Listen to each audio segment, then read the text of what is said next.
e um prejuízo enorme para o erário público, que não tem previsibilidade da arrecadação. Então nós vamos continuar atuando nisso até atingir a meta de equilíbrio que nós vamos perseguir. Nós vamos cair aí 1% do PIB, o déficit previsto no começo do ano para agora. Devemos terminar o ano aí em torno de 1,3%. Lembrando que dentro desse número estão os esqueletos que nós estamos pagando da gestão passada. Estamos pagando uma parte considerável dos 30 bilhões de reais do acordo dos estados em relação ao ICMS sobre combustíveis do ano passado. Gerou um rombo enorme nas contas dos estados. Os estados, só para que vocês tenham uma ideia, perderam 0,8% do PIB de arrecadação por causa da lei complementar 92 e 94 do ano passado. Então, essas distorções não vão nos ajudar a arrumar as contas públicas. Nós temos que encará-las, e olhar para elas, tratá-las adequadamente, resolver esses problemas que se acumulam ao longo dos últimos 10 anos, por ordem nas contas públicas, almejando um sistema mais equilibrado.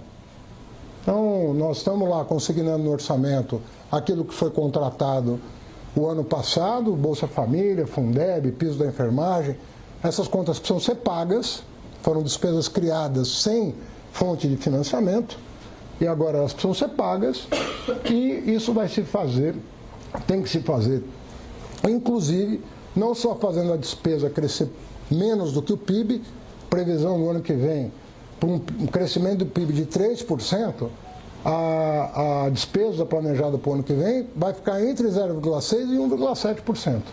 Ou seja, praticamente entre 20% e 50% do crescimento do PIB esse ano. Então a despesa primária está sendo contida pelo marco fiscal. E agora nós temos que fazer o mesmo, seguindo a determinação constitucional, com o gasto tributário e com o gasto financeiro. Porque nós estamos pagando a maior taxa de juros do planeta, no Brasil, sem necessidade disso. Por isso que o Banco Central vem cortando a taxa Selic e eu espero que continue cortando a taxa Selic. Então, se a gente cortar, conter o gasto primário, regularizar essa coisa do gasto tributário e baixar a taxa de juros, portanto, o gasto financeiro, nós vamos chegando a um patamar em que a economia vai poder crescer sem inflação, como é o desejo do governo do presidente Lula, que seguiu a orientação da AGU e da Fazenda e impôs esse veto, justamente confiando que até o final do ano nós vamos levar à consideração dele medidas para corrigir essas distorções da maneira que nós consideramos adequada. Os governadores, eles foram afetados por uma medida populista no meio do ano passado, que foram as leis complementares que tomaram deles o ICMS sobre combustíveis. Tomaram na mão grande. Ninguém ali participou daquilo. Aquilo foi feito de forma populista, como muita gente denunciou à época, que aquilo era populismo barato, para tentar ganhar voto e ameaçar o processo democrático, e aquilo não ia ter sustentabilidade. Em nenhum lugar do mundo você isenta combustível fóssil de tributos que a água mineral paga.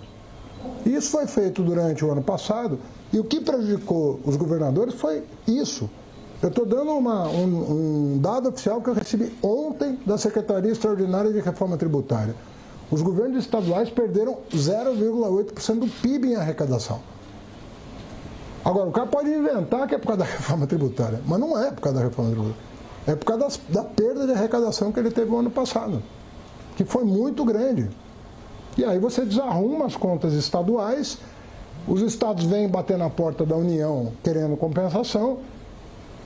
Uma parte disso foi feito em março desse ano por nós, quando nós fizemos um acordo no Supremo Tribunal para reparar o dano que foi causado da ordem de 26,9 bilhões de reais que estão sendo pagos, mas não tem nada a ver com o apetite do governador. O governador está repondo, eu estou até defendendo, estão repondo o que perderam.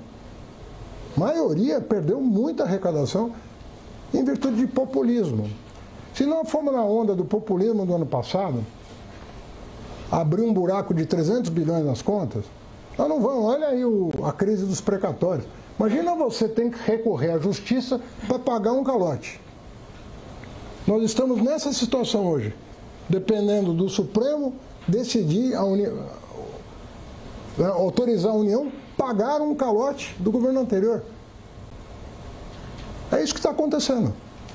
Mas nós estamos confiando. O Supremo não tem nos negado apoio para botar ordem nas contas, o Congresso não tem nos negado apoio, mas eu tenho que respeitar o tempo do Congresso para ir digerindo essas novidades que vão botar ordem no sistema tributário. Eu não acho nada, eu só trabalho com dado oficial.